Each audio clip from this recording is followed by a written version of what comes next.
What's good, everybody? We are back. It is your boy Jarod and your girl Gabby, episode 106 of the Kicks and Shit Show. That's right. Love doing the air horn blast. That's great. Gabby, what is going on in those streets? Jarod, there is so much going on in these streets. I think, it's a great time for sports. I feel like I say this every week, but it really is, we are getting ready to start talking about preseason for a lot of my favorite sports. The W is coming up to one of the most exciting times of year. I mean, the race for the playoffs is amazing. I just was in Connecticut for a Sun game on Tuesday. So I love seeing that. I got to watch one of my favorite players, Diana Taurasi, play. Shout out to DT.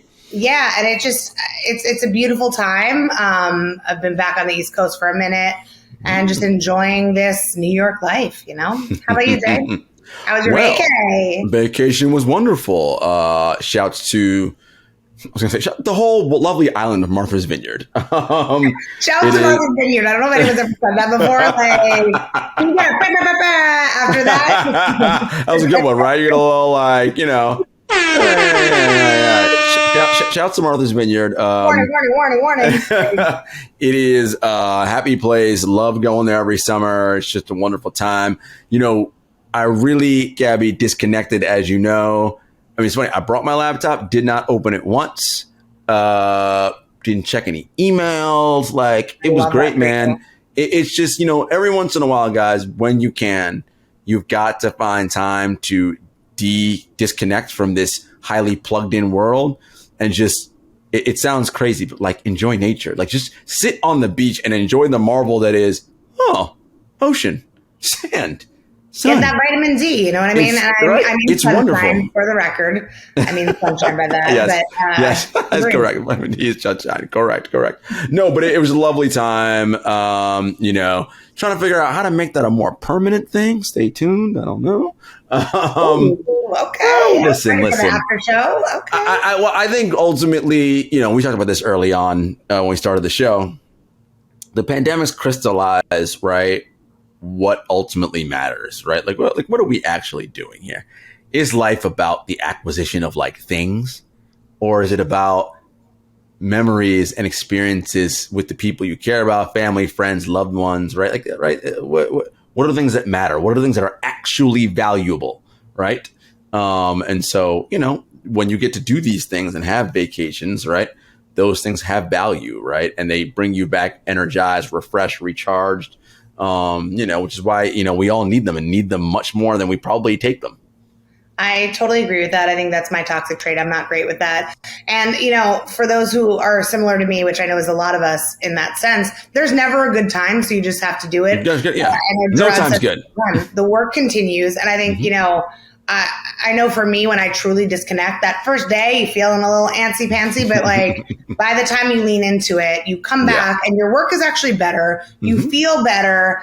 I mean, I said to somebody today when they said that they checked their iPhone report and they spent an hour and a half on Instagram yesterday. And I was like, that's pretty good. And I'm in my defense, I also work in social media, but right. Correct. That's a wild thing to say. It's not good for us. Get outside, look up, right? Fight against that tech neck.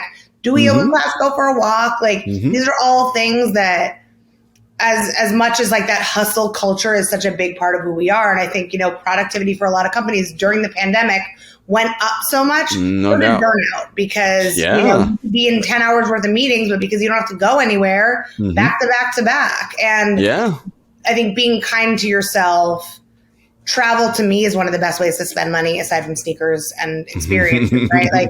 That's what it's about at the end of the day. Right. And whatever that looks like for you, there's ways to travel on the cheap. Not everything has to be a crazy Got that right. thing, or you could channel our girl TJ and budget plan in advance, right? There's something that is so satisfying when you've saved up for something for so long and it's finally there to enjoy it. I think that's especially true, at least for me, with travel as well. So I love that, Jay. Love that. No doubt. And it's funny too, because talking about disconnecting. It's even, Gabby, something as simple as, being a New York City resident, native, born and raised, all that.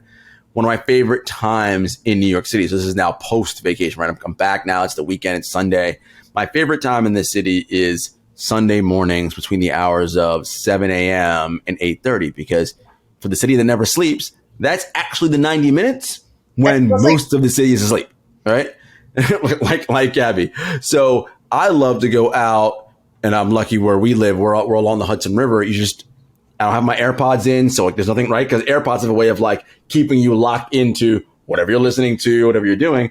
And I just listen to the sounds, and it's like, whoa, it's just nice, right? You come up off that, you're on Riverside, you cut up one of the blocks, you're like, quiet, this is great. Like you just get a chance to sort of connect again, with the real world versus like my music, my pods, whatever else, my phone calls, whatever else I'm doing when I'm on my AirPods. I like to connect with nature with the new Beyonce album. So, I'm very impressed. Like my brain, if I could turn it off like that, yeah, I would love it. But I do think there is an importance of that, right? Where it's a skill that some of us have to learn, present included, right? Like, and it's important. And there's been so much going on in the world lately. It gives you a chance to kind of catch up on all the things, right? I know we get so caught up in work and everything else, which it's great to get caught up in that, but it's important to stay connected at the same time. No doubt. You talked about this is your favorite time of year because there's like, training camps and preseason's going to start soon for football and hockey and basketball's around the corner. Baseball pennant races are going to start heating up. All WNBA is going to have their playoffs. And I mean, it's just, we're getting into US Open starts at the end of the month. I mean, it's just, we're really into a nice little stretch here. It's funny because like you're going to have the dog days of summer, like the beginning of August, right? And it's like, okay, it's a little, by the time you hit to end of August and the calendar turns to September, yes, it's back to school for all you youngins, but it's also like, hey, the calendar's really starting to roll here. So that's another good time for us to sort of have a feeling of renewal, right? With newness coming on board. I'm excited, Gabby, for our guest because this is a person who started their own brand, heavily involved in women's sports, a baller herself. I think it's going to be a really dope conversation, and I can't wait for you guys to check it out. So stay tuned. Gabby, we are not alone. We are joined by the founder, lead designer, baller, sneakerhead for Playa Society, Esther Wallace. What's good? Hey, what's up? Glad to finally be here. Well, we are glad to have you. Gabby, been singing your praises for months. We got to get Esther. I'm like, all right, well, get her on. What you just get her on. But you're a busy woman. You got a lot happening in these streets, running a company, out there doing speaking engagements, all different kinds of things. So we really have to start in the beginning, from the beginning. When did you fall in love with sneakers? Sneakers. Well, I mean, I was an artist and a creative long before sports even came to the picture.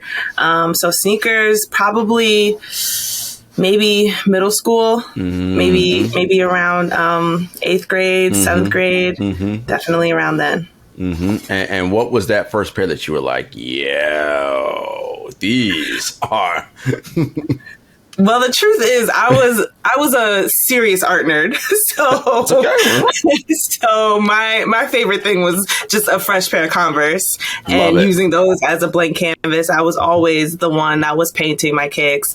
Actually, I'll have to add in, I was a huge Bow Wow fan at the time too. Okay. So whenever that video came out for, what was it? The basketball. So this was even before I played basketball, but he had those airbrush sneakers and I was like, whoa. So definitely a fresh pair, a blank canvas. So any Air Force Ones, Converse, those were my thing. And I was always painting my sneakers and doing things like that. I love that. So as an artist, when you see collaborations, what for you are you like, man, why did y'all pick that silhouette? How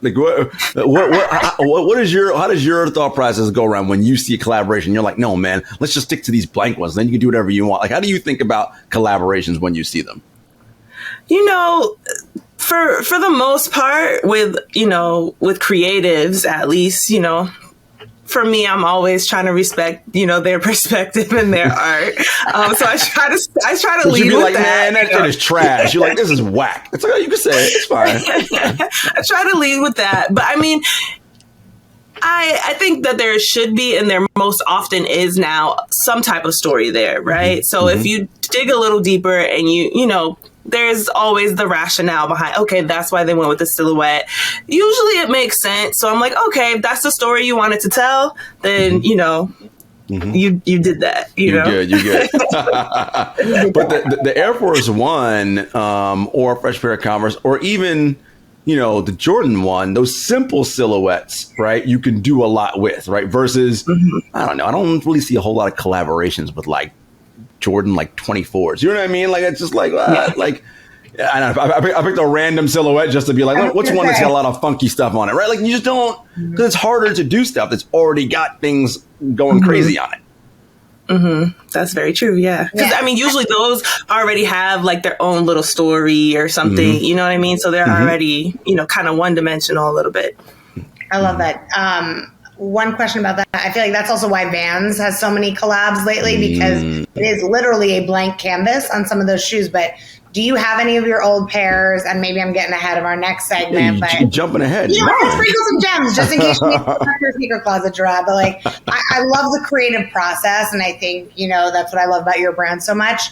Like, are there still mementos from your journey that you've kept along the way? Unfortunately not, as far as like sneakers, like painted sneakers. Unfortunately not. I have no idea what happened to them, to be honest. Like, there's not even a cool story. Like, I lost them and, you know, I don't know, some event or something like that, or moving, or I don't know. They just kind of fell by the wayside. It should be in your museum, man. I know, right? I mean, they're all up. Maybe I could recreate them. What they look like. I think, you know, today, especially with social media, there's so much overlap between art and sneakers and sports, when I think growing up, we didn't necessarily have that in the same way. So when did you start getting into sports? I know you talk about your art background, but when did sports come into play for you? So I didn't start playing sports until I was a sophomore in high school. And that's when I got my first pair of basketball sneakers.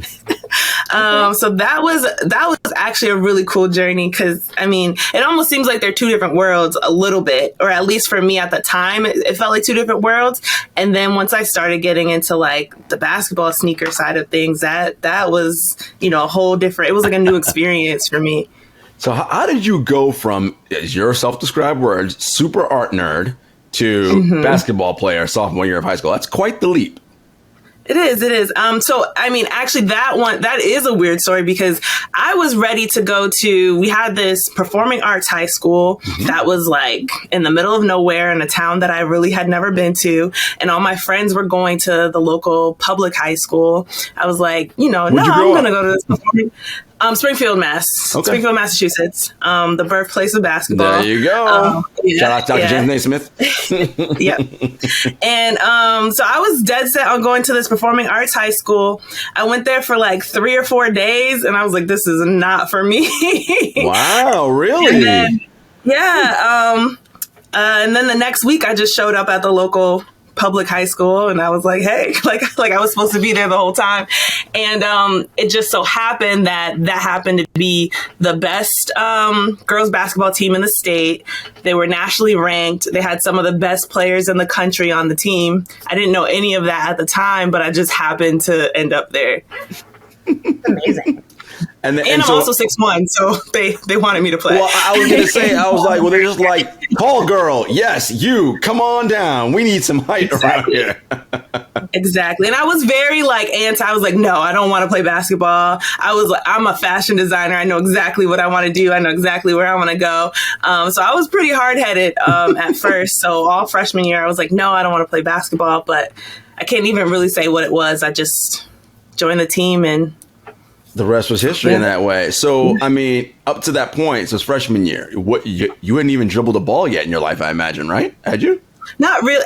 I went to one basketball practice, and I remember the coach just had us run, and I was like, I'm not doing this. So I don't even know how to run. Like, what is this? Like, we gotta run? Oh no, yeah, no cardio for me, thanks. I'm good. Exactly. So that was like my first. I mean, maybe we picked up a basketball at that practice eventually, but that was my first experience with it. I was like, I'm not doing this. No. All right. So obviously, you played throughout high school. So the love had to, when did the love begin? Or was it never love? Was it just kind of like, oh, we gonna just, mess around, but we don't really love you like that? No, it was pretty immediate, I would say. I think the first thing that stood out was like the competitiveness. Like, I hated to lose. So I knew that very early on. And then, sophomore year, probably the season usually starts around Thanksgiving. I remember by January of that year, our varsity team played the number one team in the country, which just happened to have the number one player in the country at the time, who was Tina Charles. And so she was the first person that I saw where I was like, oh, like, cause my teammate, like, we had some good players, but they weren't Tina Charles. And they also weren't like, in the gym. They weren't like, I wasn't looking up to them, they weren't like in the gym. Keep it a buck. Tina Charles gave them that work, right? She gave them that work. She really did. I can't remember. I know she only played 3/4 of the game. The game was already over. Like, I'm good. Exactly. So she was like the first player that I looked up to, and I was like, oh wow, like I want to do that. Yeah. I love that. And then I think, what's interesting about your story, right, is that you found a way to come back to art when you founded Playa Society. So talk more about kind of that next step and how you brought all of your favorite things together. I mean, I still can't believe that happened, because I am I'm kind of late tunnel vision kind of person, right? So once I started playing basketball, once I fell in love with basketball, my thought process was I'm going to play overseas, and then I'm going to coach and, win some championships. I don't know. those were the goals. So wait, before you get in that, so you played high school, and then you went to college. You played at FDU. I went to college. Yeah. Okay. And then you went overseas. Yep, I played in England.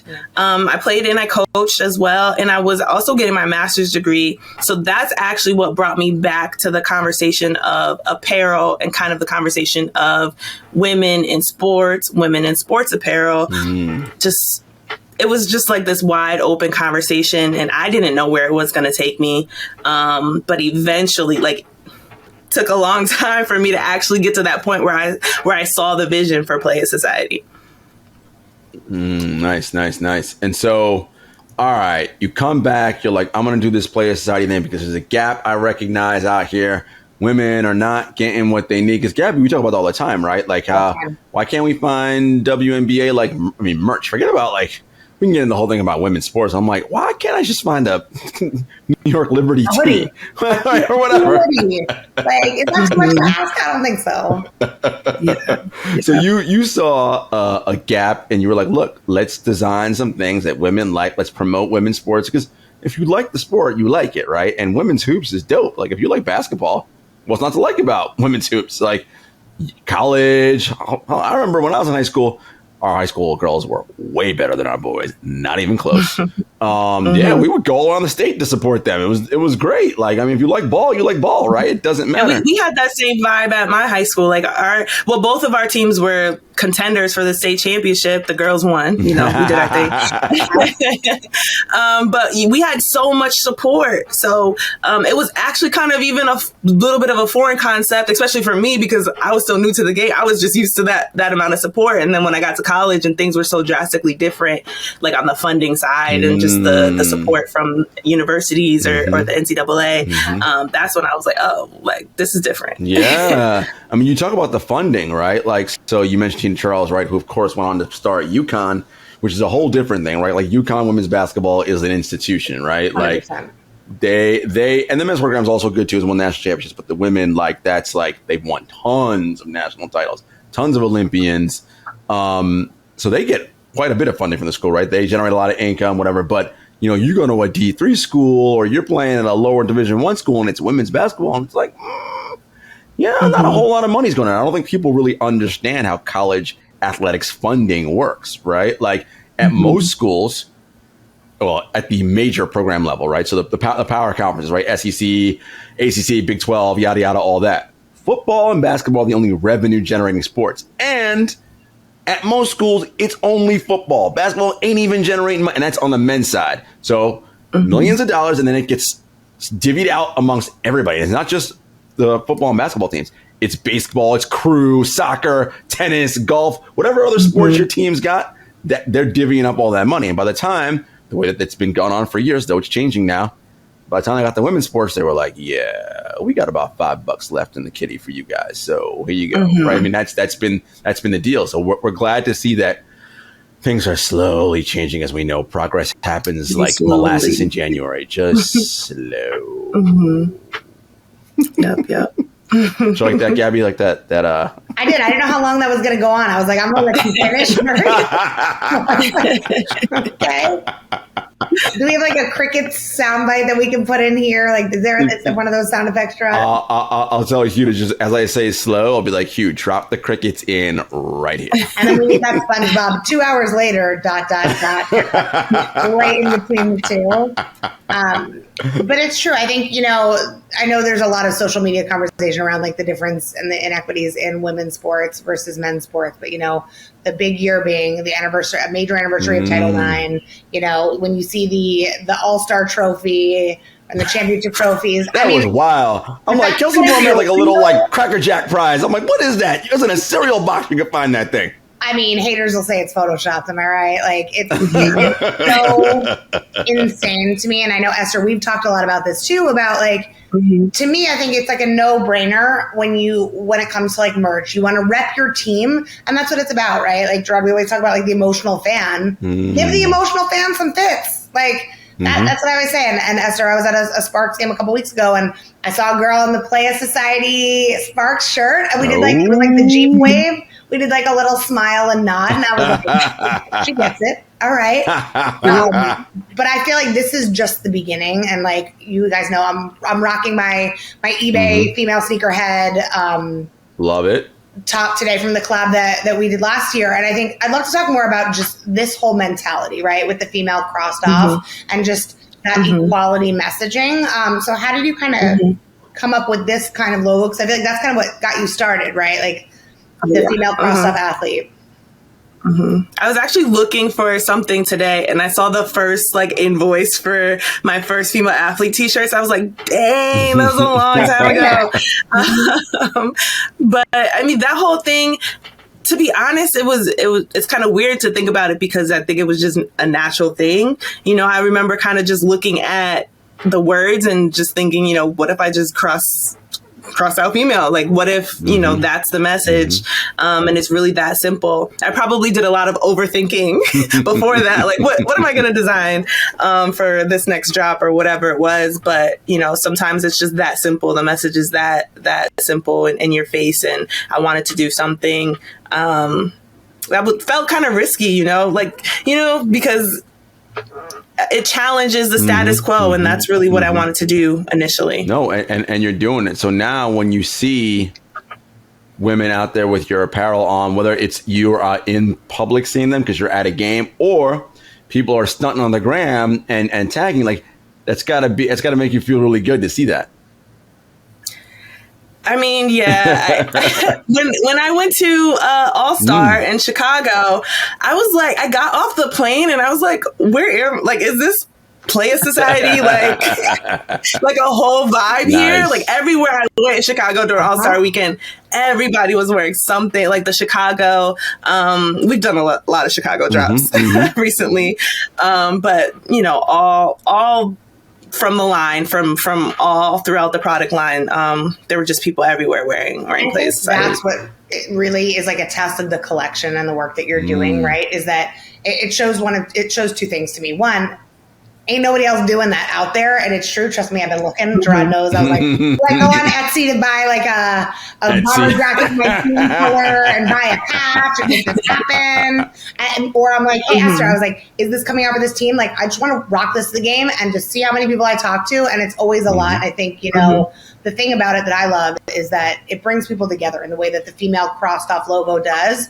Like, this isn't just for women. Like that's what I love about it is it, and that's the purpose of sport. That's the purpose of culture, is to bring people together. And I think you do a really cool job with that. And I think I love to see where it took you this year with your collection with the WNBA. So tell us more about that.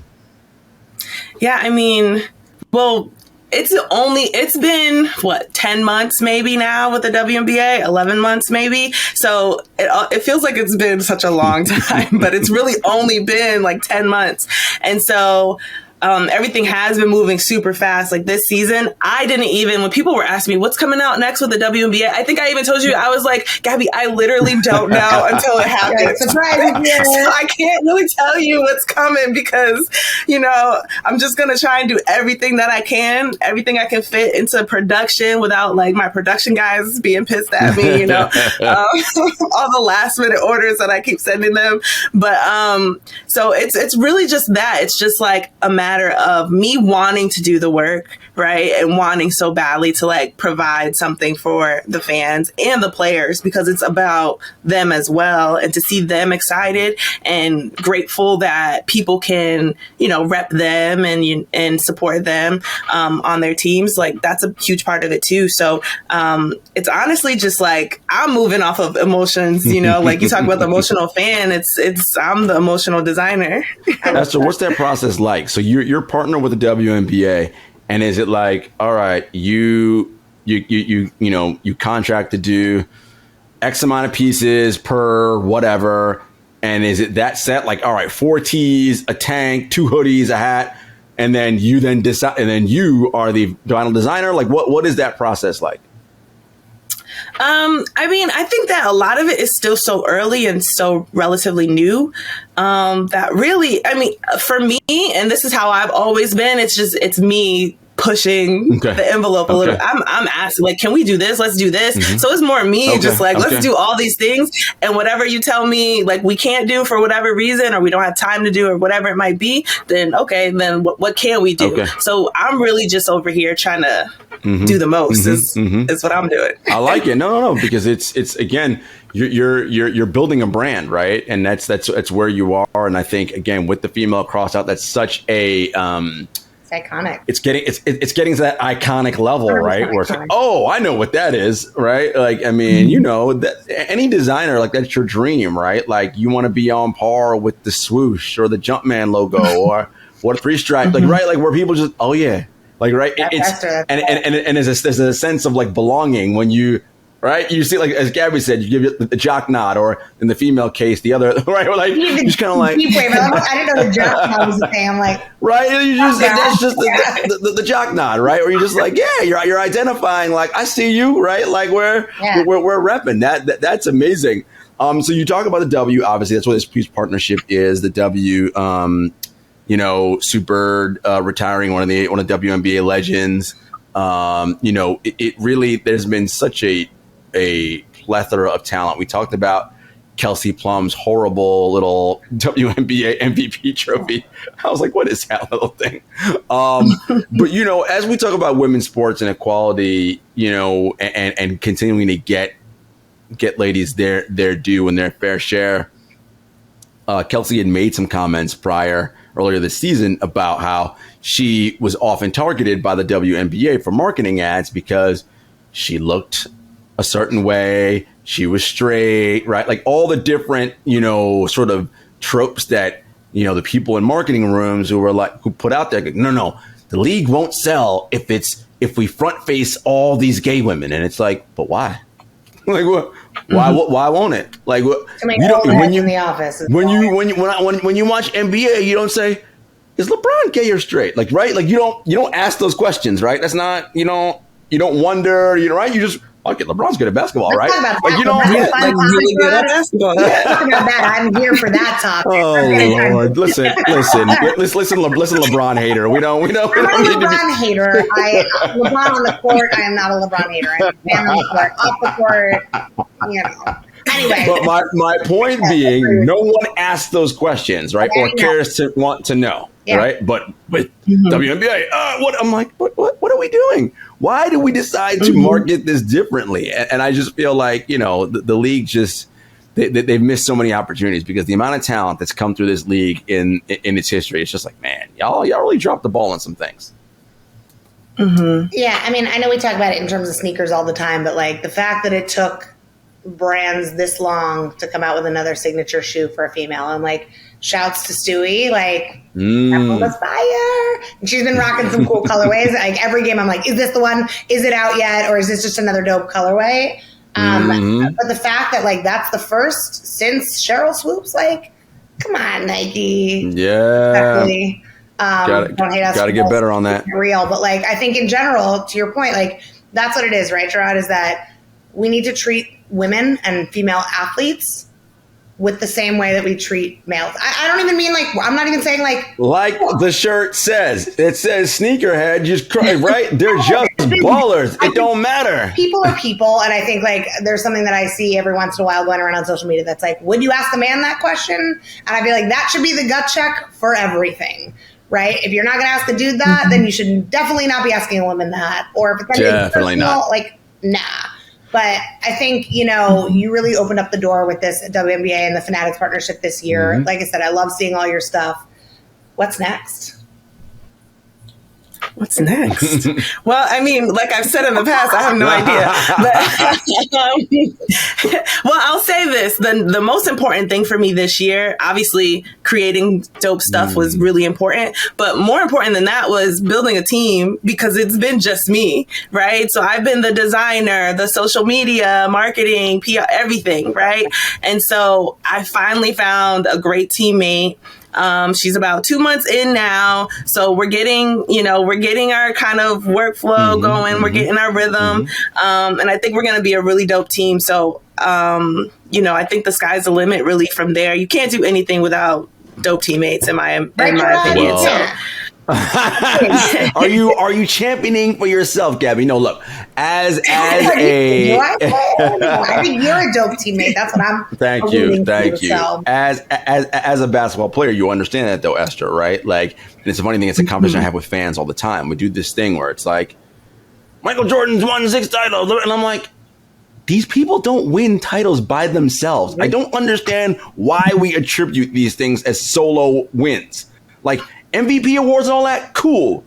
But titles, you don't win by yourself. Yeah, you may have been the leading scorer, yeah, whatever, but you ain't winning. Listen, as great as the Warriors were in winning the title this year, no Kevon Looney, they ain't winning that title, right? And people are like, Kevon Looney here. It's like, yeah, but he got all the rebounds, right? All the things that you don't realize matter. Extending possessions, right? Giving Steph another chance to take a 3-point shot, right? That don't happen if someone don't get the ball first, right? I mean, but our brains aren't conditioned to do that. So as a basketball player, you understand it's, Greg Popovich had a great line one time talking about Kawhi. He's like, Kawhi made the leap when he realized, when I design a play, it isn't necessarily for you to score. It's for us to score. And once you realize, like that, the light bulb goes on, that's when the game becomes so much easier, right? Same thing with your business, right? Once you and your teammate get in rhythm and the flow, you're like, it ain't about me per se. Yes, I'm the founder and the lead designer, but I can't do this by myself, right? Like, I need help. And once that flows, it's a beautiful thing. Teamwork makes the dream work, Gabby. That's what they say. That is what they say. And the work continues, right, Jarod? Oh, the work definitely continues.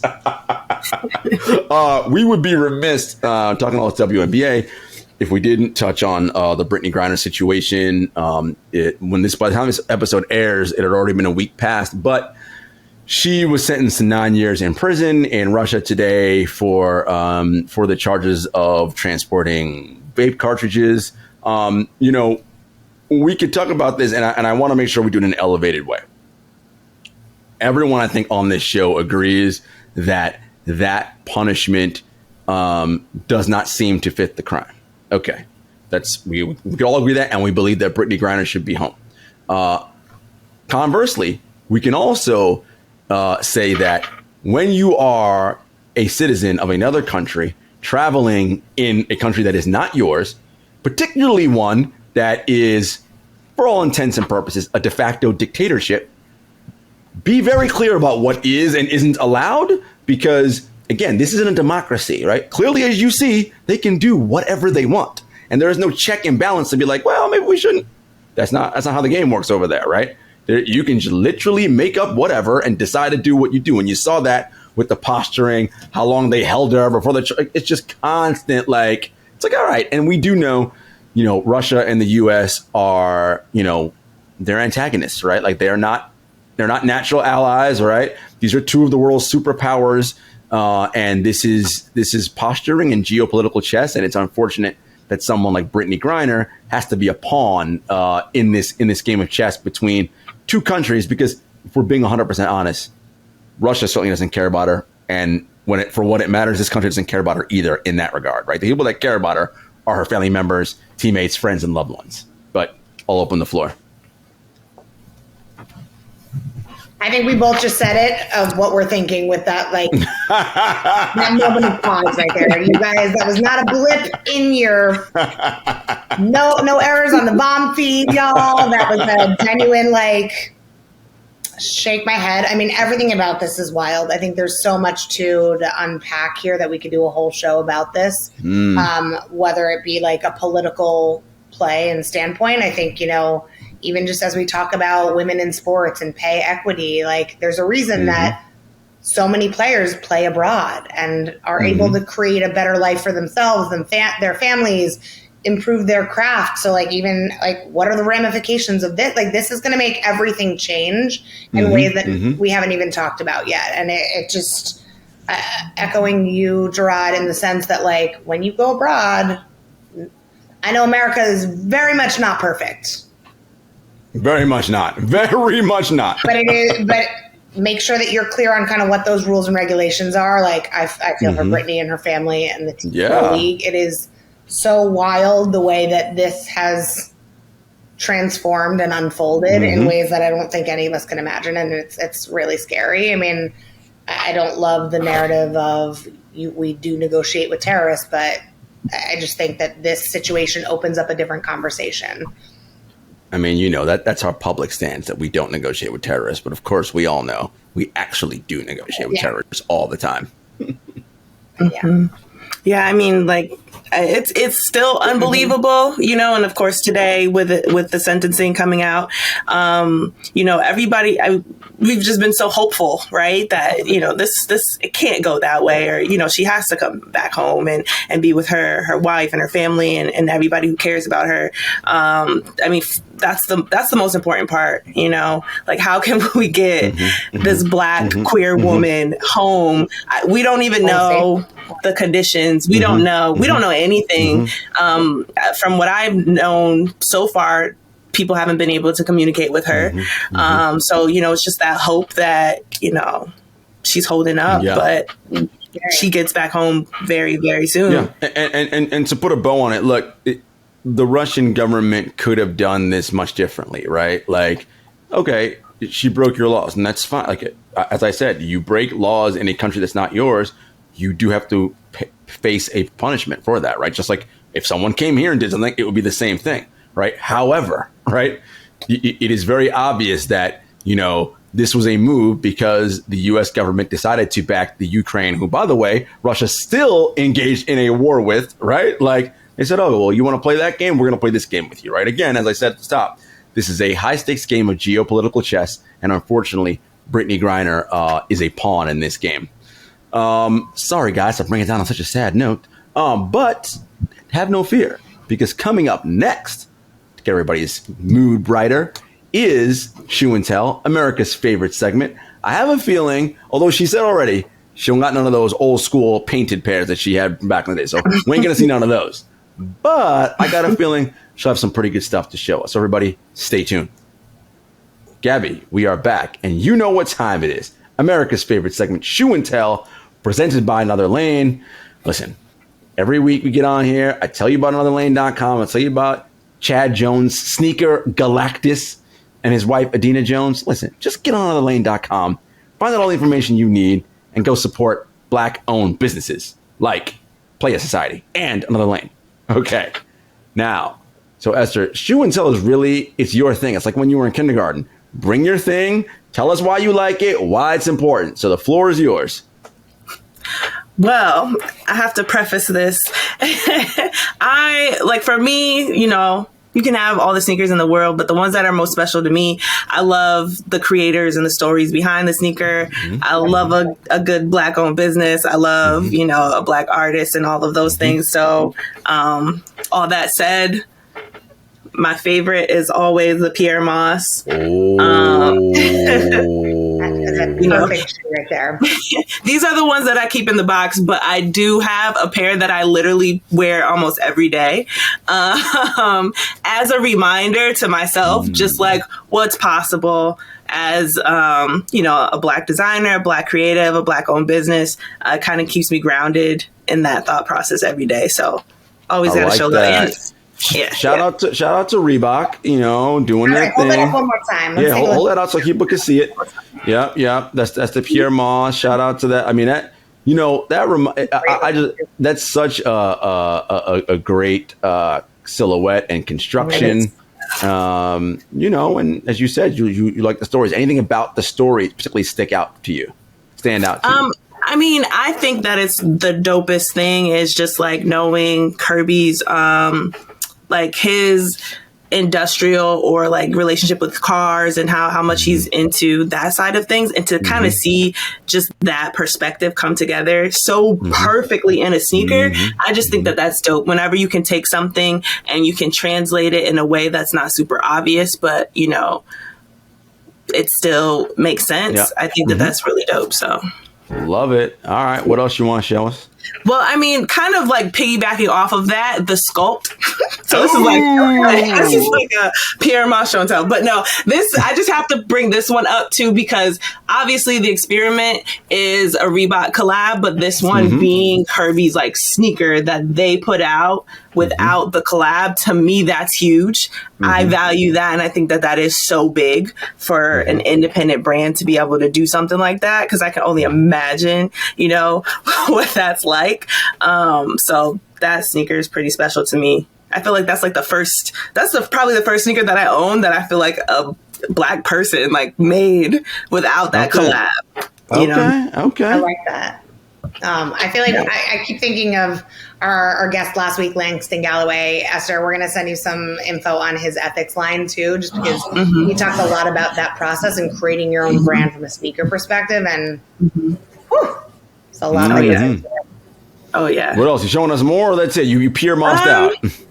I mean, I have the Just Dons as well in the same conversation, but these I had to get because similarly, I was just like, just made your own sneaker in Italy. That's dope.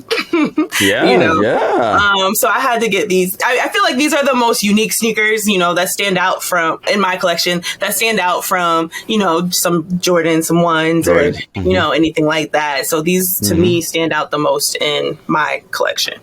I like when our guests, and as you know, Gabby, we love Jordan Brand here at Nike, and like we don't. No, we love them. Shout out to our friends. Again, size 7 and size 11. Send us all the free merch.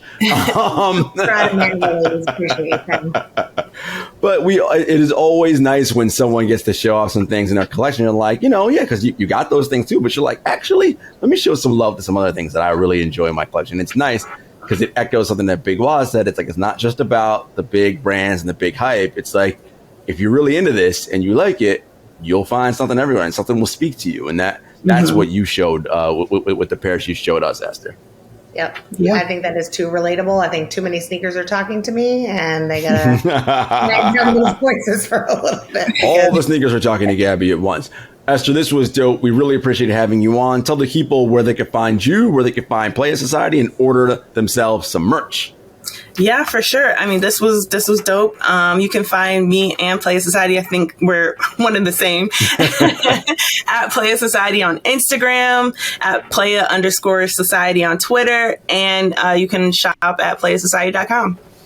Love it. Love it. And as folks, we are part of the Count the Things Network with the original Bomb Show, Crypto Bros, Rap Names. I mean, all these amazing shows they have every day. Of course, we are at Kicks and Shit Show on all social media platforms. And until next time, everybody, peace. Peace.